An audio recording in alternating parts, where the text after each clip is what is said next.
Hello everyone, my name's Dean Bates. And I'm Laura LaCroix. So in this video, we're going to cover what's new in VIZOR with regards to IT asset management. So set ourselves a 5-minute time limit again, Laura? Yep, I'll give you 5 minutes. Let's do this. Okay, let's go. So the first new feature is our increased support for Chromebooks. So as you can see, we've got some new widgets on the homepage. And we also have a Chromebook view dedicated to manage Chromebook devices.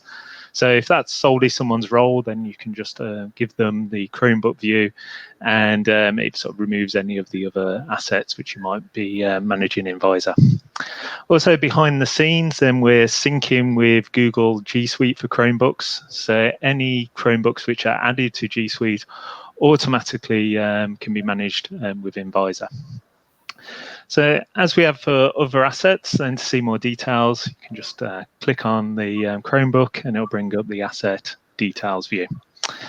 So one feature we have which applies to all asset types is some new depreciation schemes. So we have a digressive 40 and linear 10 and linear 33 schemes.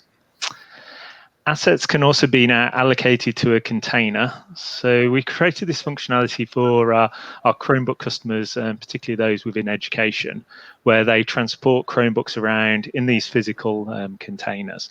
However, the container functionality is available to all asset types because you could have a notional grouping of assets, and you can use the container concept to group those assets together within VIZOR. Another new feature which applies to all asset types is what we call lemons. So if an asset has more than a certain number of repairs, so our default is free, but you can configure that, then we mark the asset as a lemon because perhaps there's some underlying issue with the asset and you may want to return the asset under warranty, for example, because it's had so many repairs under a particular time frame. Yeah. As you can see here as well, there's also a simple click to see all of the repairs which are associated with that particular asset type. Another nice new feature, we've extended the lost capability. So we had mark as lost in VIZOR for a while, but now there's a new workflow behind it. So if an asset has been marked as lost for maybe more than 14 days, then you can automatically retire that asset because we obviously haven't found it. Another feature is marking an asset as scrap.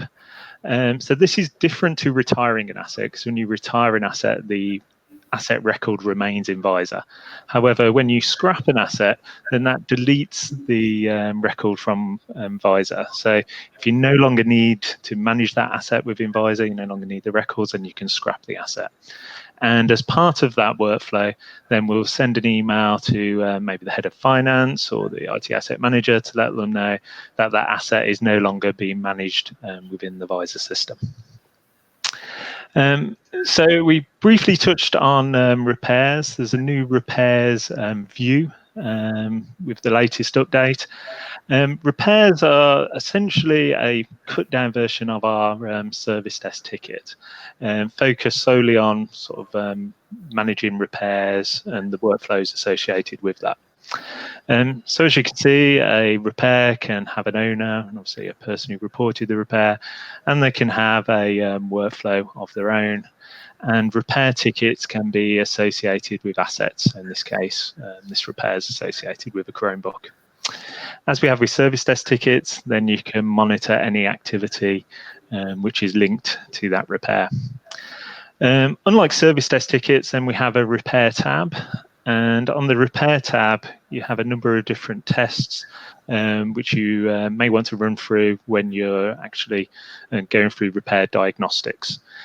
So these are our sort of best practice repairs we have for hardware repairs, particularly with Chromebooks, but you can change these diagnostic tests to meet your own requirements. As you can see, repairs can also be chargeback to particular customers.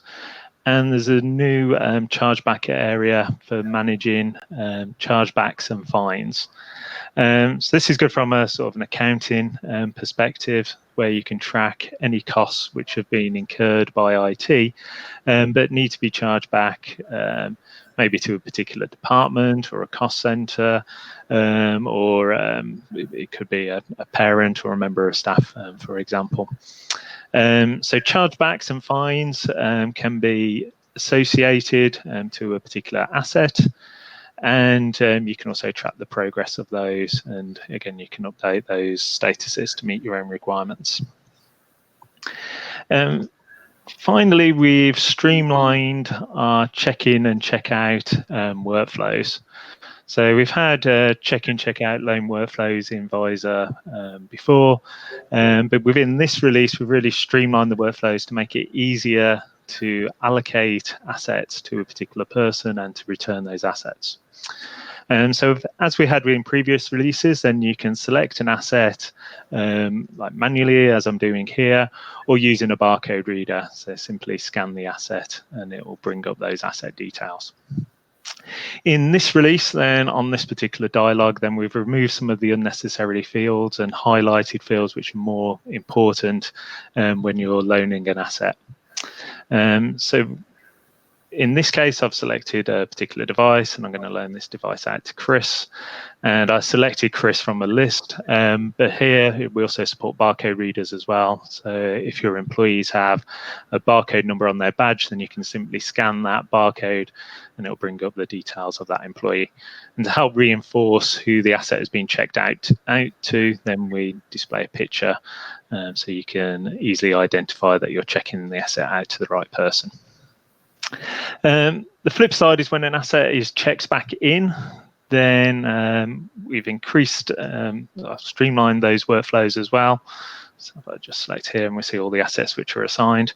Again, you can manually select from the list, or sort of more better practice is to use a barcode reader. So you just have to scan the asset to mark that asset as checked in. So in this case, Donald is returning a laptop, and we have confirmation of where the asset is, and have a return date.